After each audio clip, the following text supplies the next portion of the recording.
Bir çox sahədə insanın intellektual fəaliyyətini üstələyən, daha uğurlu nəticələr əldə etməsinə imkan verən süni intellektin gənclər arasında təbliği mühüm əhəmiyyətə malikdir. Onların bu sahəyə marağını artırmaq, yeniliklərlə tanış etmək, karyera imkanlarını genişləndirmək və gələcək əmək bazarına hazırlanmasına dəstək olmaq məqsədi ilə Daşsalnamə Muzeyində Gənclərin Süni İntellekt Forumu keçirildi. Sadəcə ikinci olan Gənclərin Süni İntellekt Forumunu həyata keçirdirik. Bu forumun ərsəyə gəlməsində bizimlə birlikdə sinerji olaraq Azərbaycan Respublikasının Gənclər İdman Nazirliyi, Azərbaycan Respublikası Gənclər Fondu, gənclərin maarifləndirilməsinə dəstək İctimai Birliyi tərəfdaşlıq edir. Eyni zamanda bu fəaliyyət, bu forum Baku IC festivalı çərçivəsində həyata keçirilir.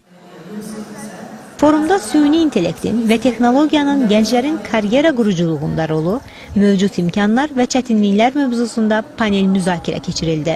Çıxışçılar süni intellekt texnologiyalarının gənclər üçün təqdim etdiyi imkanlardan, bu sahədəki mövcud çağırışlardan və əmək bazarına təsirindən bəhs etdilər. Mənim kimi bir çox gənc burada bir çox biliklərə yiyələndi və çox şey öyrəndi.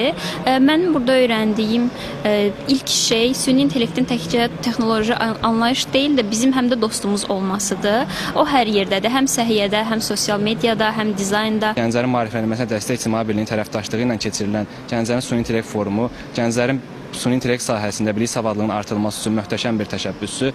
Süni intellekt günümüzdə bir çox işlərimizi rahatlaşdırmağa, tasklarımızı daha vaxtından tez verməyə kömək edən bir vasitədir. Tədbirin sonunda iştirakçılarla sual-cavab sessiyası təşkil olundu. Peşəkarlar gəncləri maraqlandıran sualları cavablandırdılar. Vurğulandı ki, belə layihələr gənclərin rəqəmsal texnologiyalar sahəsində bilik və bacarıqlarının artırılmasına şərait yaradır. Arzu Yusif, Rüyal Əsadov, Sevgi Əlizadə, Mədəniyyət xəbərləri.